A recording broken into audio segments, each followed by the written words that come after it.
Welcome to the Agent of Wealth podcast with Mark Bautis from Bautis Financial. In this podcast, Mark helps guide you towards financial freedom, ensure you never run out of money, and create a balance in life that prioritizes what is most important to you.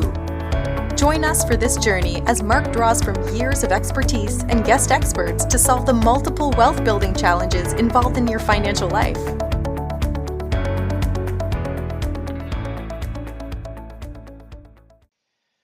Welcome back to the Agent of Wealth podcast. This is co-host John Williams, and today I'm joined by a special guest, David McGhee.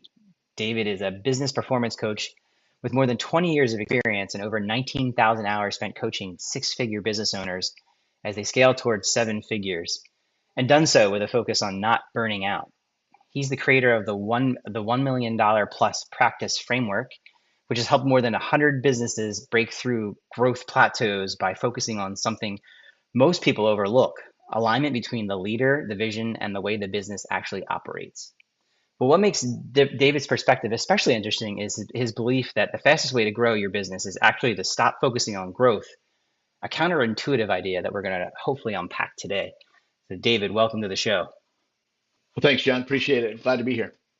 I'm really excited to start our conversation today. I actually have a lot from a personal experience, the idea of working with a coach, but just some of these ideas of spending time on things that you just don't feel like is moving the needle, and just, nothing makes me more anxious than just not knowing which direction to go. And it sounds like you help a lot of people with those very things. As we get started, I really just want to start with a high level idea of why do so many high performers confuse activity with actual progress? I think there's a couple reasons. One, it's beat into us, right? Like action is what creates momentum, action is what creates results, and that's all true. And then the other thing is that high performers, they've seen the evidence of that. So most of the high performing businesses that I work with, the owner is a grinder, and they're used to making things happen. The challenge is at a certain stage of growth, you can't do anymore. And if you're the engine, if you're the reason that results are happening, then there's a capacity to how big your business can grow. It reminds me of this quote. I don't know why I can't give credit, and I'm sorry to whoever's out there who might hear it. What got you here today is not what's going to get you there, and I really feel like that really resonated with me. And, just understanding that, some of the things you've been working really, really hard on, sometimes there has to be that shift. How can someone tell if they're truly making progress versus just staying busy? It's probably the hardest thing, because I think the quote was Marshall Goldsmith. Now I'm going to create a quote, a principle that might, I'm going to butcher the principle, but I think it's Parkinson's law that says activity expands to the time given to it. And so we know we need to be working, and so we work. But is what we're focusing on actually productive? And a lot of what we've done in the past has gotten us results, so we keep doing it. But if we really step back and measured, is it moving us in the direction we want to go at the rate we want to go? Oftentimes we'll find that most of what we're doing is just creating noise and no real results. So let's take that to the next level, which is is there a way that you could easily kind of explain how focusing on growth can actually prevent growth?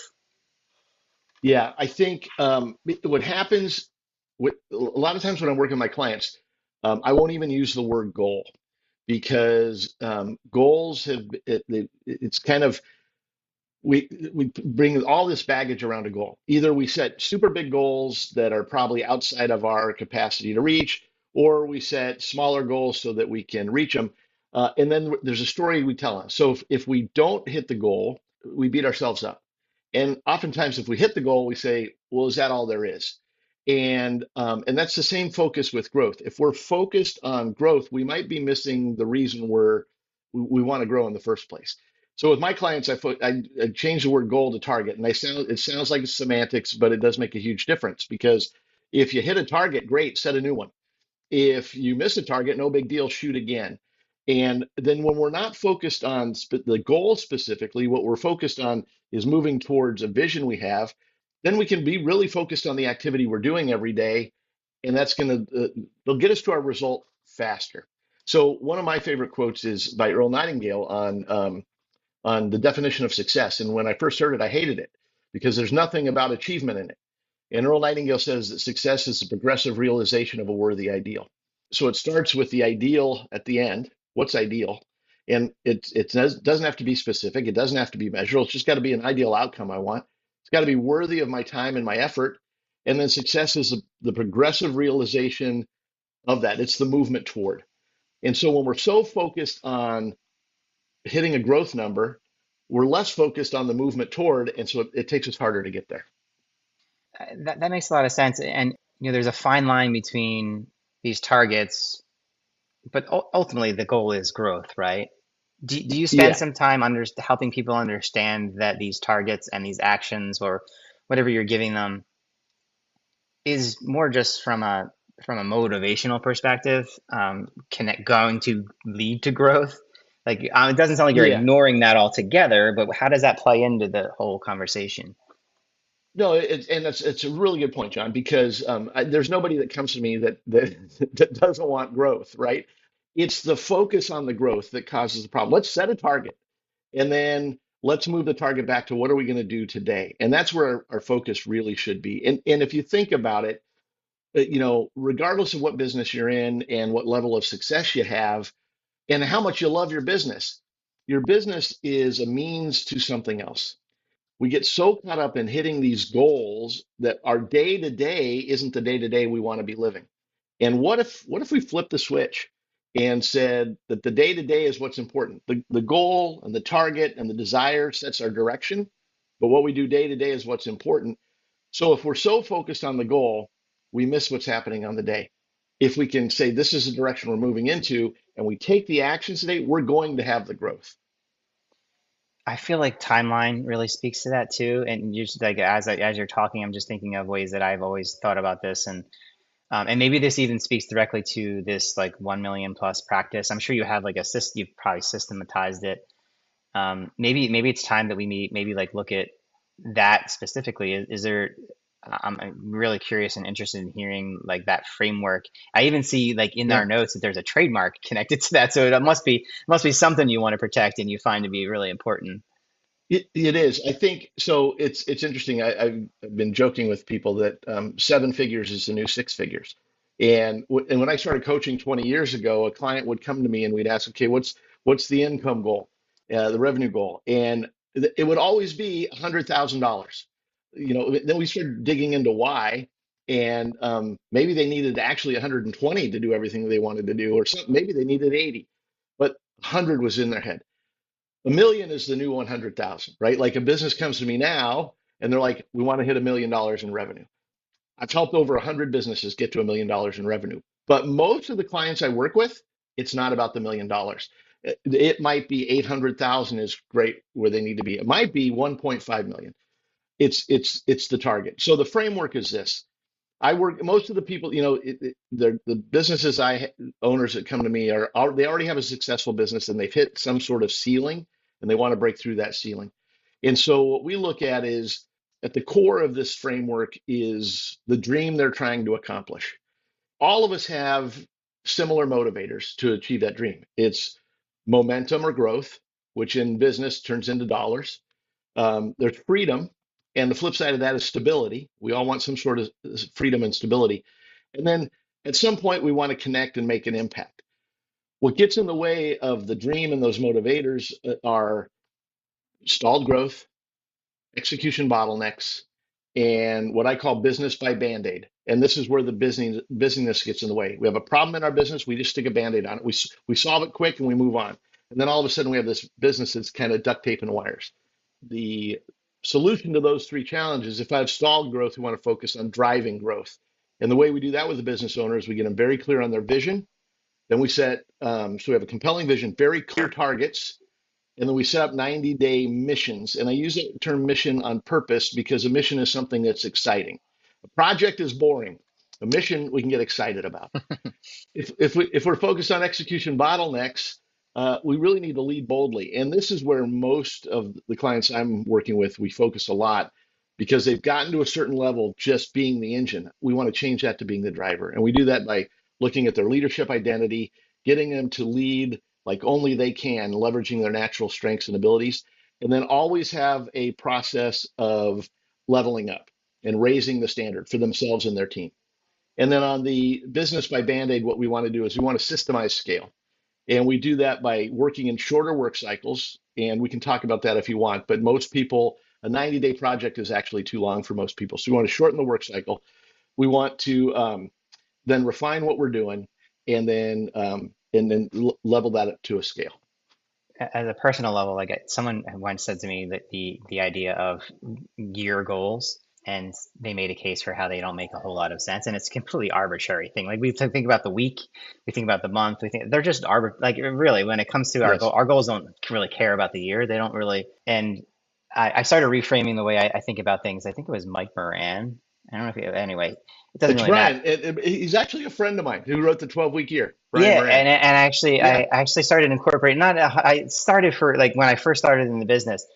It made so much sense to me. I just and I can't get my mind like just when I think about things, I'm just like the idea of that the year is just so long, and then by the time you get halfway through, like whatever that goal was, if you didn't hit it like 50% of that goal, then now you have to rechange the goal. And I don't know, it was the idea of what was it? Tony Robbins said like we underestimate how much we can achieve, how what is it? How much we can achieve over 10 years, and no, we underestimate how much we can achieve in 10 years and overestimate how much we can achieve in a year.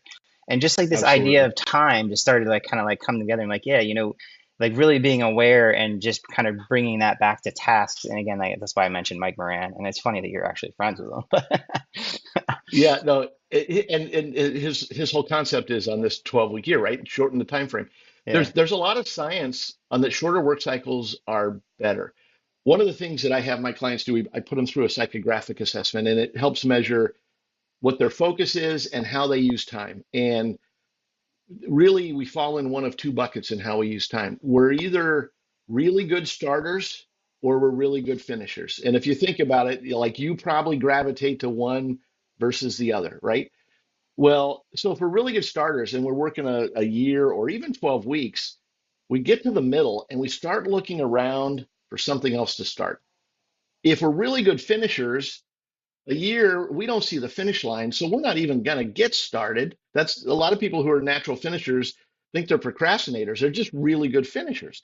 And so, if we can shorten the timeline, and I work with my clients in 6 week cycles, so we have these 90-day missions that excite you, and then let's work in 2 6 week cycles during these 90 days because if I like to start, 6 weeks is enough time for me to get something done and I get to start again.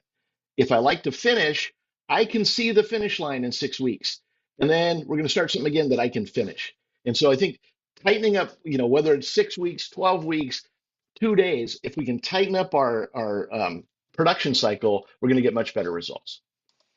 Yeah. And the procrastinator who's just not necessarily a good finisher, but always a finisher. I mean, I can relate to that, to that part of Yeah. time and the way that kind of plays into to everything. Now we have a little bit of basis of and I'm sure there's a ton more, and we'll get to it a little bit later in the podcast and letting our listeners know how they can learn more about how you work with folks and learn a little bit more about you. But maybe give us a little insight into some of these questions that I have for you, which is some of the common mistakes you see owners make when they're trying to scale. I always go, yeah, there's two problems, and I think it might be three. The first is when starting a business, I think too many business owners don't give themselves enough runway. They underestimate what it's going to take to get their business to grow. And there's really three phases. There's four phases of a business, but that I work with. There's the build phase, and that's any business that's making less than about $10,000 a month. You're really in the build phase. And the focus for those businesses needs to be in lead generation and sales conversion. Then there's this big gap between the build phase and the scale phase, and that's the grow phase.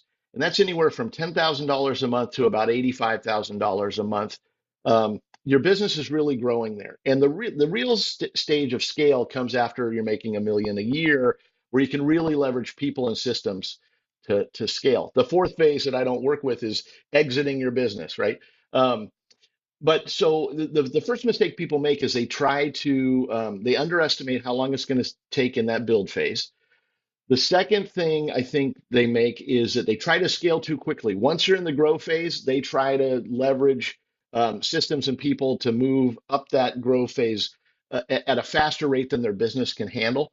And then the third is when people are usually too late to hire, and when they do hire, they hire out of urgency. And so there's no process in place. So when you're in about the middle of that grow phase, you really need to think about, okay, I'm going to be bringing people on. So I need to define roles for my organization, and I need to define procedures for those roles so that when it's time to hire, I can hire responsibly and not out of urgency. Does that thought play into the alignment between leader vision and operations and the way business actually operates? Yeah, I think too many people they get focused in the operation of the business. And again, most business owners that I work with anyway, I'm not working with trillion-dollar businesses. They started a business because they're good at what they do and they're in the operator mode. And probably nobody can do it as well as they can. Um, but so they just focus on doing the work. And so that's the leader and operation kind of component. At a certain point, what they've lost sight of is the vision of why they really got into business in the first place. And so vision sets the direction, action moves us towards that direction. And then as we grow, the leader has to be able to, align the vision of the business with the work that the people are doing as well. And so that kind of sets that triangle. The thing I think most people have, they've either never really clarified their vision or they've lost sight of what the vision was. I think somebody asked me the other day, how do you know when you need a coach? And I said, I don't think you ever need a coach, but I think everybody's better with a coach because what we can do on a coaching call is slow you down for 30 minutes and start to have you think about things that maybe you haven't been thinking about in your business so that over the next 2 weeks, as you go to implement, you're implementing with purpose versus just out of habit. My thoughts on that, and that makes a whole lot of sense. Obviously, vision is just why you're waking up in the morning, right? Like what's the Yeah. reason for doing everything, and kind of just you're not always going to be motivated, and there's going to be things you have to do that you don't want to do. But with that said, we talk a lot about money and like these goals of money, but sometimes I think one, you have to be careful what you wish for. It's like, is money really what you're looking for? And then, and Yep. being a father of four boys, who are 8 and under, I tend to start to, at this age and the point I am in my life, I start to think of things more that aren't necessarily money. Like how much time do I have to spend with them? And just Yeah. looking at, and what are some of the things I'm doing that I don't want to be doing and how can I be doing more of what I do like to do Yeah. versus and handing off. I imagine I'm not alone in those thoughts. And in fact, I know I'm not. But with Yeah. that said, like I imagine it's hard for certain people to let go of even the things they're doing that they don't like to do. How does like what this conversation fit into your process and what you've seen for most business owners? I think I think money is a mechanism, and most people confuse it as a goal, right? And so no, very few people come to me to say, "Hey, Dave, I'm tired of making money. Help me with my life." Most people come to me because they do want to make some more money. But as we start to dig into it, when we start to dig into the purpose of the money, what a lot of them find is that they don't want to make the amount that they said they wanted to make. They just want to have more freedom in their life or more balance in their life or be able to have a bigger contribution in their community. And so once we put that purpose behind that, then we can put a dollar amount on that. Now money becomes the mechanism. Money becomes the mechanism to be able to travel more with the family or to have an impact in your community or to fund your retirement, whatever the case may be. But when people first come to me, it's about the money, right? And so, but it very rarely is. Money's just a mechanism. And so that's the importance of really clarifying the vision. What is it you're trying to accomplish? Then we'll put a process in place to help you accomplish that. A lot of what I help people do is actually free up time. So people come and say, I need to make more money. It'll be a big goal, and then I have this process. I call it the level up, and it's if somebody comes to me and they're making $300,000 a year and they want to get to $500,000 a year. I get them to focus less on the annual and more on the monthly. So 300 is you're somewhere between 20 and $30,000 a month. What we want to do is just get you to that next level, $40,000 a month. And in doing that, we want to free up some of your time. So how can we free up 10 hours a week and get you $10,000 more a month? When that happens, maybe we want to get to the next to 50,000 a month, or maybe we find, hey, I'm in a nice sweet spot right now, and what I really want to do is how can I make the business more efficient? I love that the idea that it's a mechanism, and people probably don't even realize it when they're coming to you with these money goals, and when you take a deeper dive, they realize just that it is a mechanism to some of these other. No one sits on their deathbed and talks about how they had an amazing investment portfolio, and that's kind of one of the Yeah, ways that we look at it, and it's hard to obviously money, and when they say money, money isn't everything, or what some of these cliches that go along with money, but it certainly does help, and it's part yeah, it is yeah. part of the conversation. You talked about like leading boldly, and I'd love to hear a little bit your insight into what that means for a business owner, who's potentially wearing a lot of hats. Yeah. So almost universally, when a business owner comes to me, and again, the typical size of business I'm working with is a solopreneur of 15 people in their organization. So I'm not talking about even mid-sized or large businesses. But when most of these people come to me, almost universally, it's like, I don't want to have a team, or I'm done with my team. How can I do it without my team? And part of that is because they're struggling with leading. And or they've had some team, an assistant and maybe another teammate before, and it didn't work out, and so they just don't want to get in that again. And and there's nothing wrong with that. You can have a very good business being a solopreneur. It all goes to what you want to accomplish. And for most people who want to grow their business at some level, they're going to reach a capacity where they can't do it on their own, and so they have to leverage a team.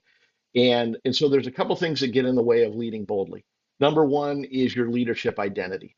This shows up a lot for business owners that I can't let go of that. Nobody can do that as well as I can do. Well, I can give them this, but I can't give them this. And I work with quite a few real estate agents, and the hardest thing for them to do as they're growing is to stop working with buyers and just have their buyer's agent handle their buyer, because the thought is, but these people are coming because of me. Perfect analogy though is a dentist. People go to the dentist because of the dentist, but the dentist doesn't clean the teeth, right? The hygienist cleans your teeth. So part of it is this leadership identity. Then once we've gotten to the identity of a leader, then what we want to do is leverage your natural gifts. Most people play with somebody else's playbook, but there are certain things I'm very good at. I am very good at big picture strategy. I am not very good at detail. So if I'm trying to be a detailed focused person, I'm working away against the way I'm wired. So if I was coaching myself, I want to make sure I have somebody on my team who's a detail focused person who loves that. That's the way they work. And I'm going to let them take everything that's detail so that I can focus on big picture strategy. And so that's that second part is lead like only you can. Let's leverage your strengths and complement with teammates. And then the third part of leading boldly is to continually raise the standard. So at the beginning, we're not going to be very good leaders. We want to be a little bit better next time. And as we grow a team, maybe our team's not hitting all the standards that we want them to hit. We want to raise those standards a little bit at a time. So we're continually raising the standard as we get better and we expand our capability. So to this point, I have in my notes here, to be perfectly honest with you, like your business, you've helped over 100 businesses, and what's the one thing that most of them they had to stop doing before they grow? I think if I was going to pin it on one thing, is they have to stop trying to do everything. Um, if you're a solopreneur, you do have to do everything. And then you want to make sure you're doing it in a way that you're leveraging your strengths. But I think most business owners, that's the thing that stifles their growth is they hold on too much to doing everything in the business. Excellent. So I imagine we're going to have some business owners who are interested to hear what you have to say. Maybe they're considering hiring a coach. Maybe they feel like they're hitting their head up against the ceiling, hit a plateau, and I thought maybe there's some things we can leave our listeners with to kind of just, if they're willing and in a position where they're going to do some soul searching and look inward and see what's going on, some of those things that maybe they can identify and be like, hey, this is me, and maybe it's time I reach out to someone for some help. Yeah, well, I think there's a couple things with that. The first is my industry is an interesting industry. There's no barrier of entry, and there's no requirement that you have any type of licensing or even education in it. And so everybody calls themselves a coach now, right? And what most people who call themselves a coach are, they're really teachers or trainers, and there's nothing wrong with that. But I think if you're thinking about hiring a coach or a teacher or a trainer or seeking out a mentor, you should really know what you're getting at. And so, teaching is a transfer of knowledge, training is a transfer of skill, mentorship is a transfer of experience, and coaching is a drawing out of potential. So, if you don't know what to do, you want to hire somebody, a teacher. Read a book, go to a seminar, hire a teacher. If you know what to do, but you're not really sure how to do it, a trainer is the perfect person to hire. They're going to work on your skills. So hey, I'm not great at sales. I know what I need to do, but I'm not great. A sales trainer would be a perfect person to go to. If you know what to do and how to do it, but you want to leverage somebody else's experience, then seek out a mentor. But if you know what to do, you know how to do it, and you really have had the experience of talking to other people, and you're still not doing what you want to do, then there's something within you that's holding you back. And that's when you want to hire a coach, because the coach is going to help you draw out that potential. John, I always say the goals that you want to achieve are a byproduct of becoming the person that you need to become to achieve those goals. And that's really what coaching um, is. And that's why most of the clients I work with, I have one client who's a startup client, and I'm only working with her because I know she's going to make it happen. Most of the clients I work with, they have a successful business, and they already kind of know they know what to do, they know how to do it. They've had mentors, and they're still not getting the results they want, and they know that it's something inside of them that they need to focus on. So most of what I work on with my clients is motivation, mindset, and methodology. Imagine there's a fine line between knowing what to do and getting out of your own way and actually doing it. I Yeah, imagine it might be hard. I imagine it's tough where there's a combination of both of those things needed. And you're not, I mean, as a coach, I'm sure you work across a lot of different industries. Like as a financial advisor, like to me, to come to you, if you've never worked with a financial advisor before, you're not going to necessarily know. And maybe you have, but I'm just saying, like, yeah. I'm not, I wouldn't be coming to you to tell me, hey, I need to wake up and call this many people or these people or that, like, set up marketing in a certain way. Do, is that something like, that is not a struggle, but like, is it a challenge for you, or just like those folks who are coming to you where you've identified, hey, like I can only help you with these things. You might need to find a mentor to work in conjunction with me.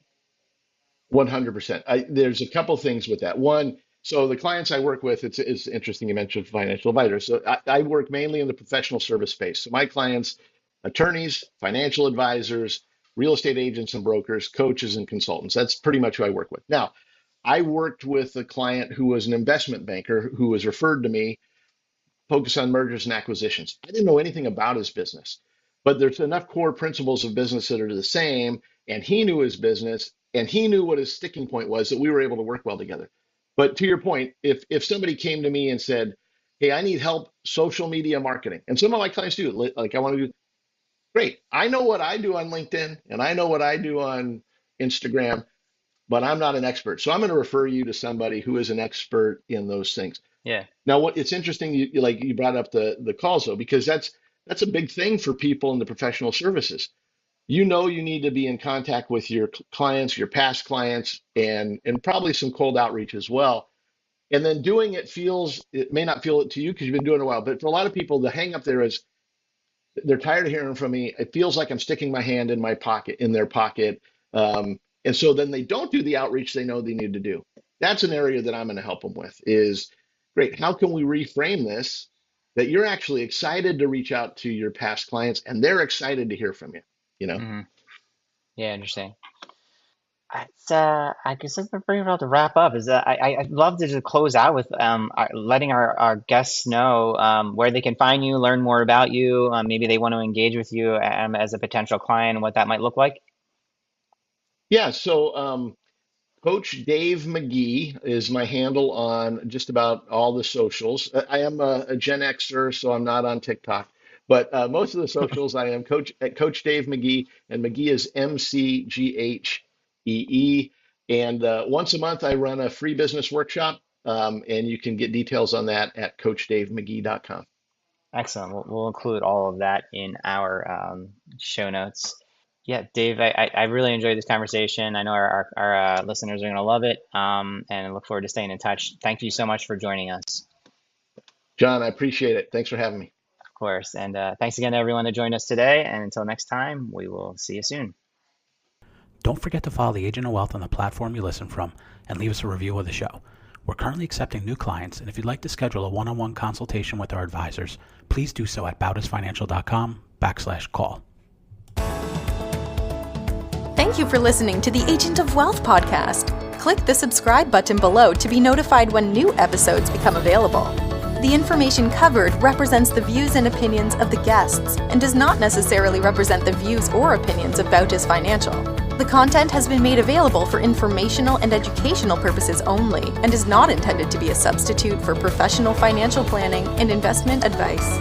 Always seek the advice of your financial advisor or other qualified financial service provider with any questions you may have regarding your investments and financial planning.